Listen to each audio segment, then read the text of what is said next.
Agora, vamos falar um pouquinho, né, sobre essa tal ionização dos ácidos. Já falamos sobre o grau de ionização. Né? Agora nós vamos falar sobre uma outra coisa, ok? Uma classificação importante.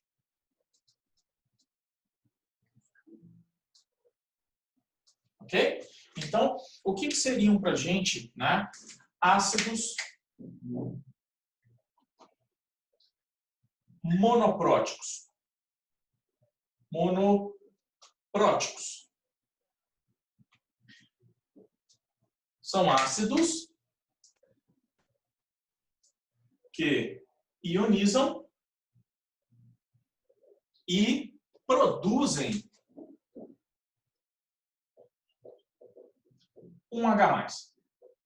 Eu só tenho um hidrogênio ionizável. Isso é um ácido monoprótico, tá? E aí, claro, os ácidos que a gente tem mais comuns aqui, né, são os hidrácidos que nós já vimos. Ó, HF, HCl, HBr, né, são ácidos monopróticos, porque eles só têm a habilidade e capacidade de liberar um único H+. Ok? Então, o que seriam ácidos dipróticos?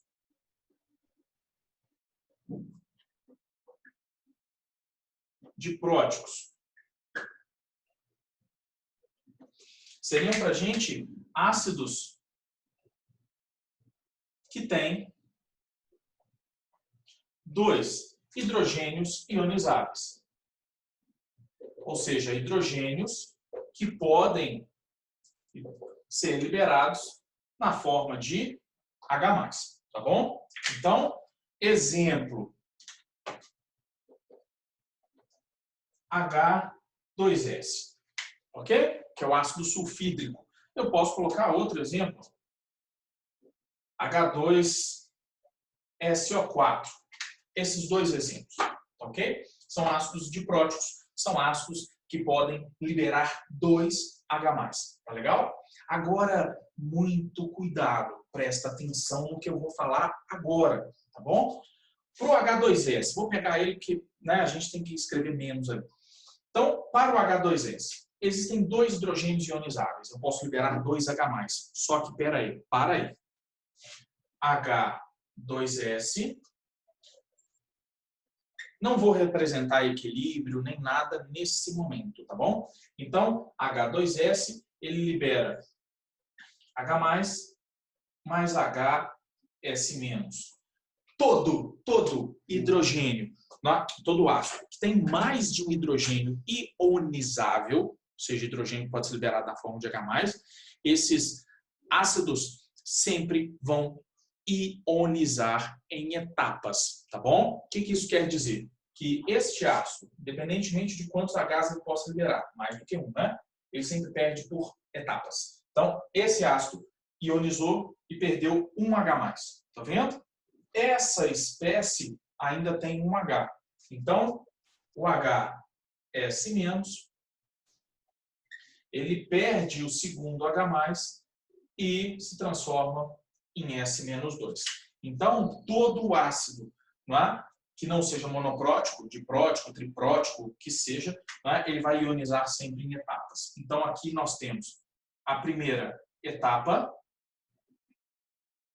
nós temos aqui a segunda etapa. Então, nós temos aqui, portanto, a primeira ionização e temos aqui a segunda ionização. Muito cuidado com o quê? Muitas vezes, quando a gente pega esses ácidos, né, polipróticos, tem mais de um, tá?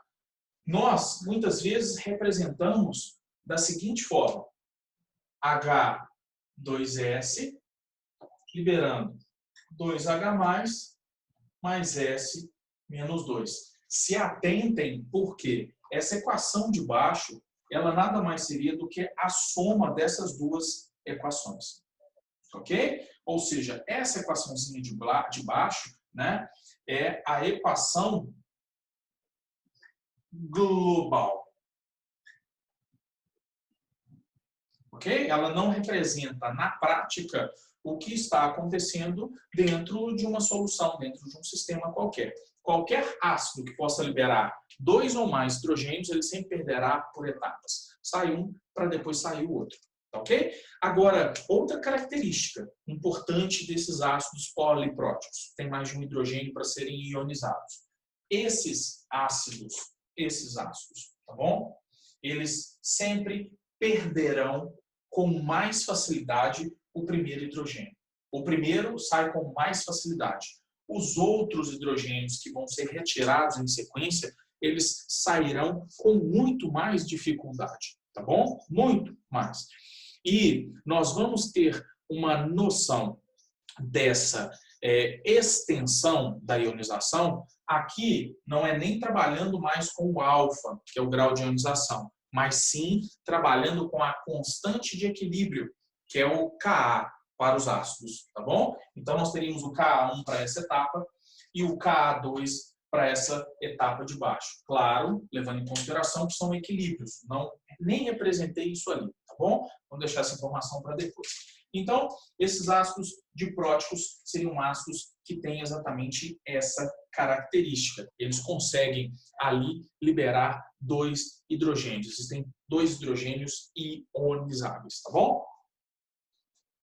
Beleza. Então, vou eu lá para o próximo quadro, para a gente fechar esse pedacinho, trabalhar uma outra coisinha e encerrar, não é, o que nós temos aqui para falar sobre essa função.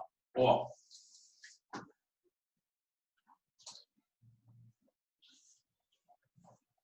Então, diprótico já foi. Nós temos aqui os ácidos tripróticos,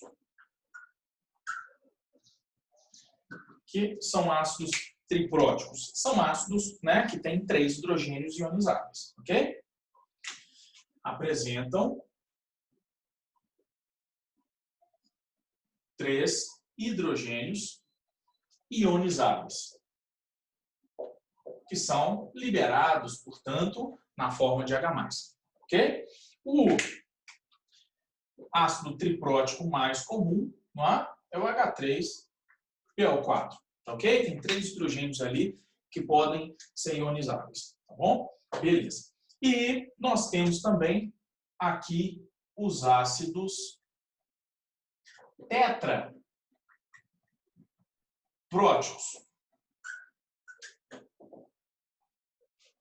que nesse caso, né, seriam os ácidos aqui que podem liberar 4 hidrogênios. Apresentam 4 hidrogênios ionizáveis.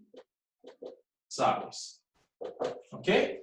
Como exemplo, podemos citar aqui o H4SiO4, ok? E H4P2O7. Vou falar um pouquinho, né, desse ácido daqui a pouco, tá? Então, esses ácidos com 2, com 3, com 4 hidrogênios ionizáveis, eles são ácidos polipróticos. A gente vai usar muito esse termo. Poli, né, quer dizer que tem mais de um hidrogênio ionizável de forma genérica, é assim que nós vamos nos referir a eles. Se eu quiser especificar quantos são, aí eu uso, né, diprótico, triprótico, tetraprótico. Tá legal? Então, essa é uma classificação, não é, que muitas vezes os exercícios vão utilizar. Ok? Eu tenho, às vezes, uma fórmula de um ácido qualquer, que muitas vezes, né, eu não tenho uma fórmula estrutural sendo representada, e eu falo que ele é um ácido monoprótico, diprótico. Muitas vezes isso vai acontecer com os ácidos orgânicos. Às vezes você tem uma neutralização ácido-base, mas você está usando um ácido orgânico para reagir com uma base qualquer. E aí a questão te fala que aquele ácido é triprótico. Tá? Então, o ácido cítrico, por exemplo, na orgânica, é muito comum a gente representá-lo por H3CI, e, portanto, porque ele tem uma fórmula grande, e as questões normalmente falam que ele é um ácido triprótico, ou seja, ele vai liberar 3H+, tá? Sem necessidade ali de você representar a estrutura como um todo. Mas você tem, a partir daquela informação, a relação de proporção entre o ácido e a base que você está utilizando, tá? E para a gente, né, fechar aqui uma coisinha importantíssima, ok? Vamos lá.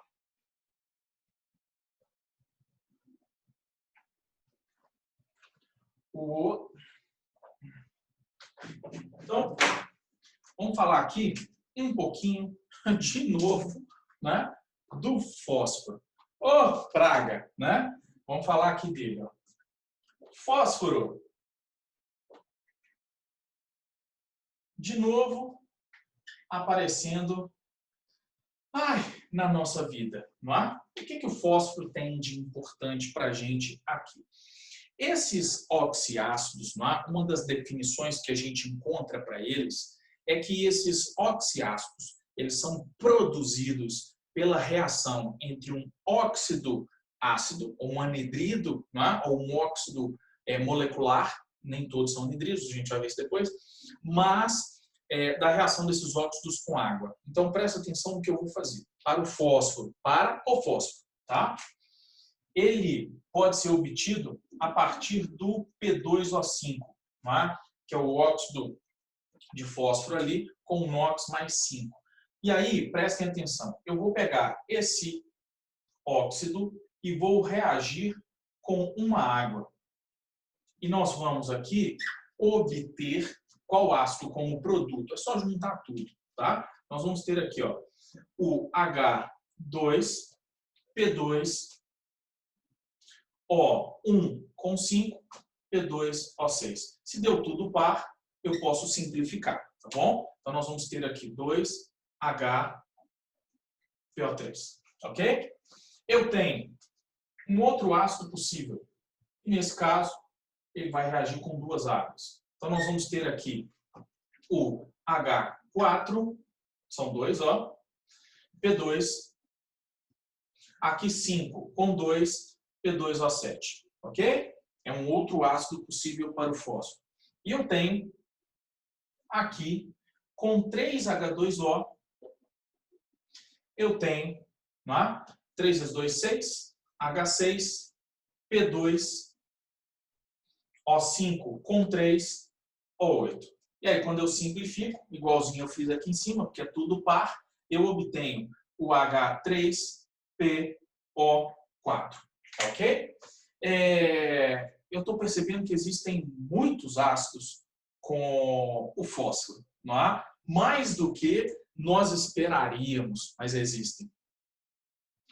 E aqui, nesse caso, não é?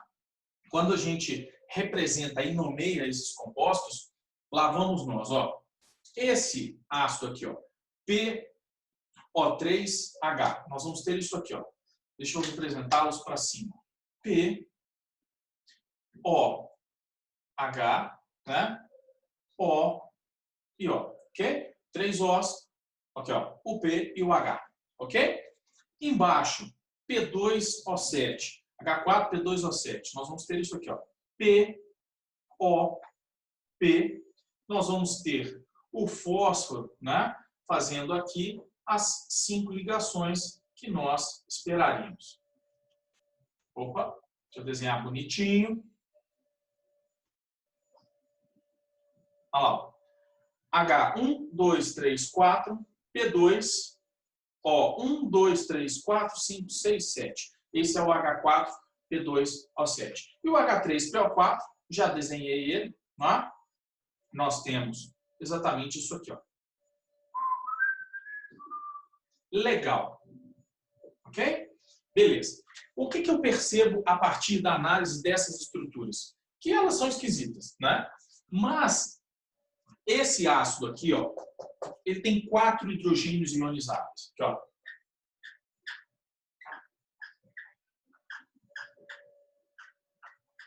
Ok? Os hidrogênios ionizáveis em oxiácidos, eles obrigatoriamente estarão ligados a oxigênio, tá?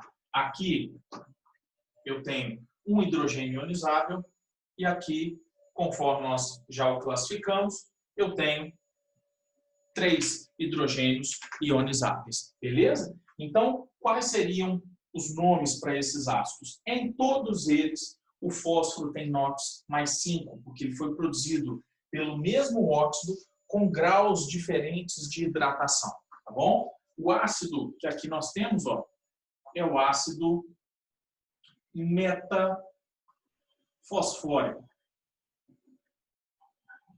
O ácido, não é? Aqui de baixo é o ácido pirofosfórico. E nós temos aqui o ácido ortofosfórico ou fosfórico, ou simplesmente ácido fosfórico, conforme nós o nomeamos, tá ok? Então, o ácido, o fósforo, né, melhor dizendo, ele me fornece uma extensão muito grande de ácidos, ok? É uma exceção e esses ácidos, eles são importantes e eles são aqui classificados como meta, piro e orto, levando em consideração o grau de hidratação do óxido. Se o óxido, né, teve grau de hidratação 1, o ácido metafosfórico é produzido. Se ele teve o grau de hidratação 2, nós temos o pirofosfórico. E se ele teve um grau de hidratação 3, ele é o ortofosfórico. Tá? Então, para o fósforo, eu tenho essas informações adicionais para vocês. Tá bom? Além disso, né, só mais um micro pedacinho para que a gente, sobre o fósforo, tenha falado tudo que é necessário. Tá bom? Então, vamos lá. Só mais um pedacinho para a gente e aí fechamos tudo isso. Rapidinho. Existem dois ácidos, além desses, para o fósforo, que, né, são importantes para a gente. Que é aqui, ó, o H3PO3 e o H3PO2. Tá bom? Vamos falar desses ácidos aqui. E aí eu vou representá-los para vocês. Aqui, ó. O H3PO3 e o H3PO4. H3PO2. O que nos interessa aqui? Vamos analisar a estrutura. Tá? O fósforo, aqui nós vamos ter exatamente isso. Ó. Olha lá, H3PO3. E no de baixo, H3PO2. Né? Opa, peraí, H3PO2. Então, são, nesse caso, 3 hidrogênios. Olha lá, são 3 hidrogênios nesse caso para a gente, ok? Então, lá vamos. Levamos em consideração a análise da estrutura. O que eu acabei de falar para vocês? Hidrogênios ionizáveis são hidrogênios ligados ao oxigênio. Por quê? Porque eu preciso que a ligação covalente seja extremamente polarizada para que ali ocorra a heterólise. Então, quando eu bato o olho nesse H3PO3 e no H3PO2, o que eu percebo? Que esse ácido de cima, ele só tem 2 hidrogênios ionizáveis e, portanto, ele é um ácido diprótico. E quando eu bato o olho no ácido de baixo, ele tem 3 hidrogênios na fórmula. E daí? Né? Mas ele só tem um hidrogênio ligado ao oxigênio. Então, ele é um ácido monoprótico. Tá ok? Então, isso é uma exceção. Os ácidos, né, com fósforo são vários e a gente tem aqui que se atentar a tudo isso, porque tem muita coisa que pode aparecer na nossa frente, tá bom? Então, é isso, galera. Hoje, né, levando em consideração tudo que nós falamos, os, né, ácidos, eles vão para o saco, tá ok? E aí, nas próximas aulinhas, a gente, claro, vai trabalhar com as outras funções, né? Temos as bases, temos os sais, temos os óxidos, e aí fechamos essa parte de funções inorgânicas. Beleza?